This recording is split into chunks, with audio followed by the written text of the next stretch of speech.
Hello बच्चों, पिछले lecture में हमने लिया था कौटिल्य के आर्थिक विचारों का पहला भाग, जिसमें हमने पढ़ा था कौटिल्य कौन थे, उनका परिचय लिया था। कौटिल्य ने अर्थशास्त्र की परिभाषा क्या दी, ये हमने जाना था।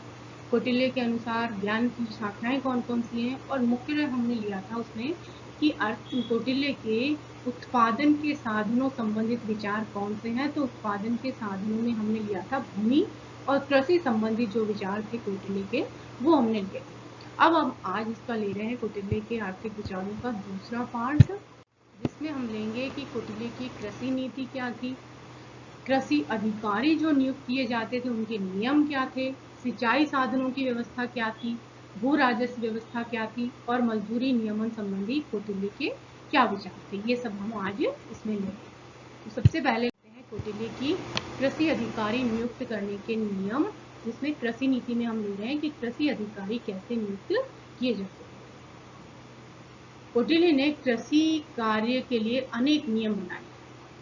उन्होंने कहा कि कृषि विभाग के प्रबंधक को कृषि अर्थशास्त्र, शुल्क शास्त्र, वृक्ष आयुर्वेद आदि के संबंध में पूरी जानकारी होनी चाहिए। तो कौटिल्य ने क्या कहा कि जो कृषि अधिकारी है या उसको कृषि विभाग का जो प्रबंधक है, उसको एक तो कृषि की, अर्थशास्त्र, शुल्क शास्त्र और वृक्ष आयुर्वेद की पूरी जानकारी होनी चाहिए। मतलब ऐसा व्यक्ति होना चाहिए जिसको इन सब चीजों के बारे में पूरी जानकारी हो, उसको हम कृषि अधिकारी या कृषि विभाग का प्रबंधक नियुक्त कर सकते। दूसरा, उस व्यक्ति को उन्नत किस्म के बीज तथा खाद्यान्नों के उत्पादन की विभिन्न विधियों की पूरी जानकारी होनी चाहिए।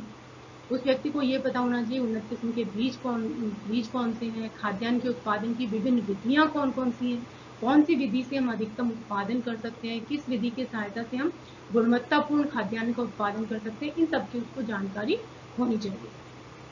तीसरा, भूमि अधिक होने पर अन्य कर्मकारों से भी उन्नत किस्म के बीज बोने का कार्य लेना चाहिए, लेकिन इसके बदले में उनको पारिश्रमिक दिया जाना चाहिए। उन्होंने कहा कि यदि हमारे पास ज्यादा भूमि है और उन्नत किस्म के बीज हमारे पास कम है, तो ऐसी स्थिति में जो अन्य कर्मकार हैं, मतलब भूमि पर काम करने के अलावा अन्य जो श्रमिक हैं, उनसे भी उन्नत किस्म के बीज बोने का कार्य लेना चाहिए। पर ये कार्य फ्री में नहीं होना चाहिए, मुफ्त में नहीं होना चाहिए, इसके बदले में उनको पारिश्रमिक दिया जाना चाहिए। इससे क्या होगा, यदि व्यक्ति को हम पारिश्रमिक देंगे कुछ, तो वो और ज्यादा मेहनत से और अच्छे से काम करेगा, और वो और ज्यादा गुणवत्तापूर्ण किस्म के बीजों का उत्पादन कर पाएगा। इसलिए उन्होंने कहा कि हमें अन्य श्रमिकों से उन्नत किस्म के बीज बोने का कार्य तो लेना चाहिए, लेकिन उसके बदले में हमको क्या करना चाहिए, उनको और पारिश्रमिक या उसके बदले में उनको भुगतान करना चाहिए। कौटिल्य के अनुसार ऐसे व्यक्ति को अधिकारी नियुक्त करना चाहिए जो अनाज, फल, सब्जियों आदि के बारे में और उनके अच्छे बीजों के बारे में, उनकी फसलों के लिए उचित समय पर इकट्ठा कर सके। मतलब ऐसा व्यक्ति अधिकारी होना चाहिए जो जितनी भी अनाज है, फल है, सब्जियां हैं, इन सबको उचित समय पर इकट्ठा करने का वो काम कर सके। मतलब समय पर उनको इकट्ठा एकत्र कर सके। तो कहने का मतलब हुआ कि कृषि अधिकारी कौन व्यक्ति हो सकता है कि वो एक तो उसको जानकारी हो, किस चीज की जानकारी हो, कृषि की जानकारी हो, अर्थशास्त्र की जानकारी हो, शुल्क शास्त्र की जानकारी हो, ठीक है। इसके अलावा उन्नत किस्म के बीज और खाद्यान्न जो है उनके उत्पादन की विभिन्न विधियों की जानकारी हो, उन्नत किस्म के बीजों की उसको जानकारी हो, और वो उसको इसके साथ ही जो उत्पादन हो रहा है, अनाज हो चाहे फल हो, सब्जियां हो, इन सबको एकत्र करने की, उचित समय पर इकट्ठा करने की उसमें योग्यता हो कि वो समय पर उनको इकट्ठा कर सके। अब आती है कौटिल्य के समय सिंचाई साधनों की व्यवस्था। उस समय क्या था, कौटिल्य के समय प्राचीन काल में अधिकांश जो कृषि थी वर्षा पर आधारित थी। लेकिन क्या होता था कि उत्पादन को बढ़ाने के लिए तालाबों का, कुओं का, नहरों का आदि का भी सिंचाई करने का प्रावधान था। सरकार का काम क्या था, बांध का निर्माण करना था, और जो व्यक्ति उस बांध को नुकसान पहुंचाता था उसको सरकार के द्वारा कठोर दंड दिया जाता था। मतलब उन बांधों की रखवाली के लिए, निगरानी के लिए सरकार के द्वारा कर्मचारी नियुक्त किए जाते थे, जो उन बांधों की देखभाल करते थे, उनकी मरम्मत का कार्य करते थे, और जो भी व्यक्ति उसको जानबूझकर नुकसान पहुंचाता था उसको कठोर दंड देने की व्यवस्था थी। अब उसमें क्योंकि सिंचाई का कार्य वर्षा पर आधारित था अधिकांश तो, लेकिन जो तालाबों, कुओं और नहरों से सिंचाई होती थी, तो तो उन सिंचाई के साधनों की पूर्णतया रख रखाव के लिए सिंचाई के साधनों से जो भी कृषि करता था उसके लिए उसे अलग अलग दर से भुगतान करना पड़ता था। तालाबों से यदि सिंचाई कर रहा है तो उसको अलग दर से देना पड़ता था पैसा, कुओं से करते हैं तो अलग तरीके से, नहरों से करते हैं तो अलग तरीके से। कौटिल्य ने कृषि उपज को बढ़ाने के लिए जंगल एवं बंजर भूमि को साफ कर कृषि क्षेत्र का विस्तार करने के तरीकों के बारे में विस्तार से वर्णन किया है। कौटिल्य ने कहा कि चूंकि जनसंख्या तेजी से बढ़ रही है तो ऐसी स्थिति में खाद्यान्न के उत्पादन को बढ़ाने के लिए हमको क्या करना पड़ेगा, जितने भी जंगल हैं, बंजर भूमि है, उनको साफ करके कृषि क्षेत्र का विस्तार करना चाहिए।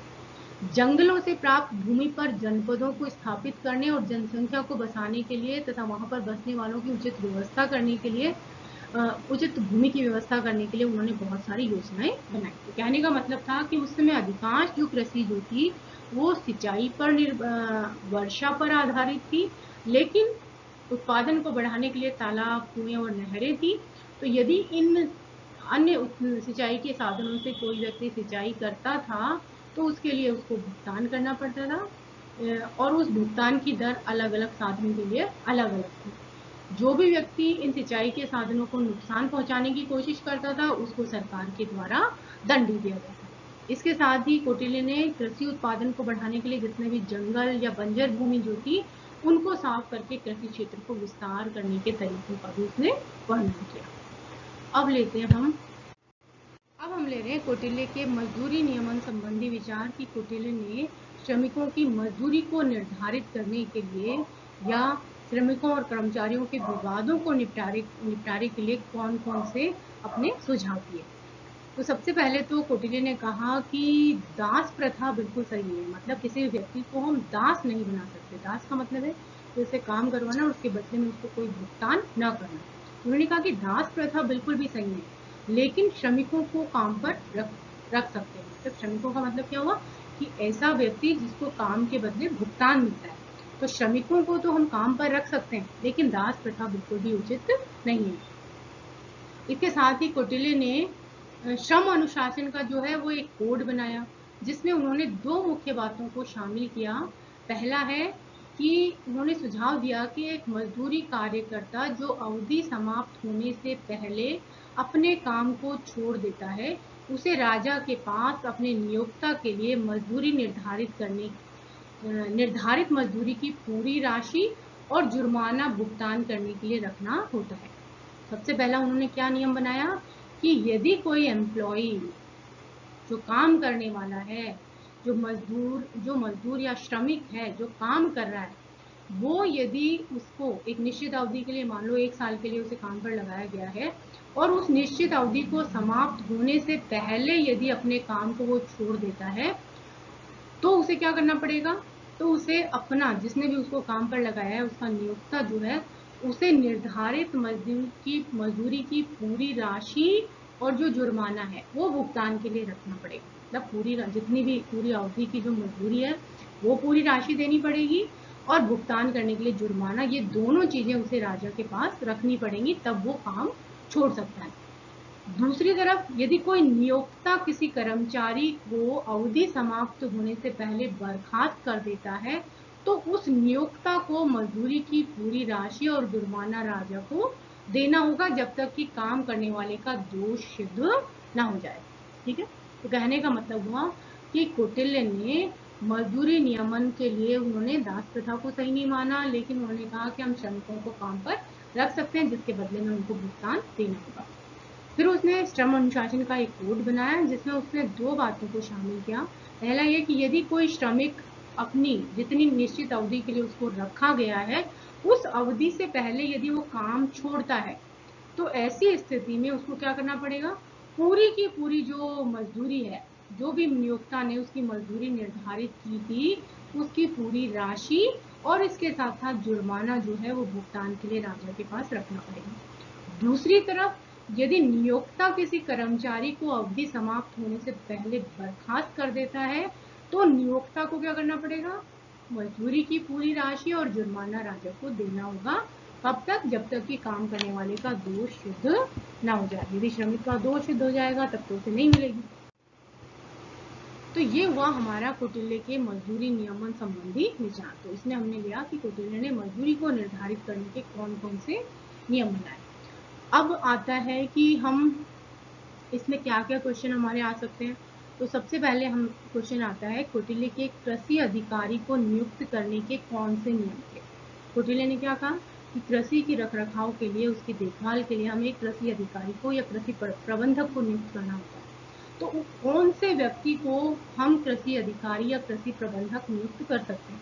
तो इसके संबंध में कौटिल्य ने हमको बताया कि किस व्यक्ति को हम रख सकते हैं जिसको कृषि की जानकारी हो, अर्थशास्त्र की जानकारी हो, शुल्क शास्त्र की जानकारी हो, वृक्ष आयुर्वेद की जानकारी हो, इसके साथ उन्नत किस्म के बीजों की जानकारी हो, इसके साथ ही उसे किस तरह से उसका भंडारण करना है इसकी जानकारी हो। तो इन सारी चीज़ों की जानकारी जिस व्यक्ति को हो उसको हम कृषि अधिकारी नियुक्त कर सकते हैं और उसको क्या नाम दिया उसने, सीता अध्यक्ष। फिर आता है कौटिल्य के समय कृषि के लिए सिंचाई की क्या व्यवस्था थी।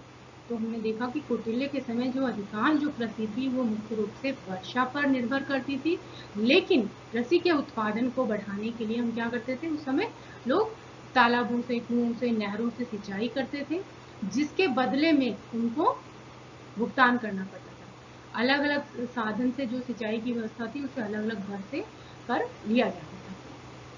सरकार का उद्देश्य, सरकार का कार्य क्या था कि बांधों का निर्माण करना और उस बांधों का रख रखाव करना, उन बांधों की सुरक्षा करना। यदि कोई व्यक्ति उन बांधों को या नहरों को खराब करता है, नुकसान पहुंचाता है, तो उसको दंड की व्यवस्था थी। अब है भू राजस्व व्यवस्था से क्या तात्पर्य, मतलब भू राजस्व क्या कहते हैं। तो भू राजस्व का मतलब क्या है, जो लगान भूमि से प्राप्त होता है उसे भू राजस्व कहते हैं। तो क्योंकि कौटिल्य के समय कृषि जो थी वो आय का मुख्य साधन थी, इसलिए भू राजस्व राज्य के जो आय का जो मुख्य साधन था वो भू राजस्व था। मैक्सिमम जो कर व्यवस्था, कर जो था वो सरकार को भू राजस्व से प्राप्त होता था। इसके लिए उस समय अलग अलग नियम बनाए गए थे कि यदि सरकारी कृषि फार्म है उसमें व्यक्ति स्वयं के साधनों से खेती करता है तो अलग व्यवस्था थी। यदि वो सरकारी कृषि उपकरणों और सरकारी भूमि से काम चलाता है तो उसको अलग दर से कर देना पड़ता था।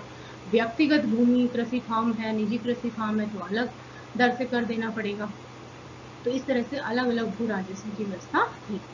अब है कौटिल्य का श्रम अनुशासन कोड क्या है। तो कौटिल्य का श्रम अनुशासन कोड उसने बनाया जिसकी दो मुख्य बातें उसने शामिल की थी। पहली तो क्या थी कि यदि कोई श्रमिक या मजदूरी कार्यकर्ता जो है वो अवधि समाप्त होने से पहले कार्य को छोड़ता है, स्वयं छोड़ता है, तो ऐसी स्थिति में उसे क्या करना पड़ेगा, पूरी मजदूरी, निर्धारित मजदूरी की पूरी राशि और जुर्माना राजा के पास जमा करना पड़ेगा। यदि नियोक्ता निश्चित अवधि समाप्त होने से पहले श्रमिक को हटाता है तो नियोक्ता को मजदूरी की पूरी राशि और जुर्माना जो है राजा को देना पड़ेगा जब तक कि काम करने वाले का दोष सिद्ध न हो जाए। तो इस तरह से ये हो गया कि ये सारे क्वेश्चन हमारे इसमें आ सकते हैं। तो ये हुआ कौटिल्य का मजदूरी नियमन संबंधी और कृषि नीति संबंधी विचार। तो ये हो गया कौटिल्य के आर्थिक विचारों का दूसरा भाग, जिसमें हमने लिया कृषि नीति संबंधी क्या विचार है और कृषि मजदूरी नियमन संबंधी उसके क्या विचार है। Thank you.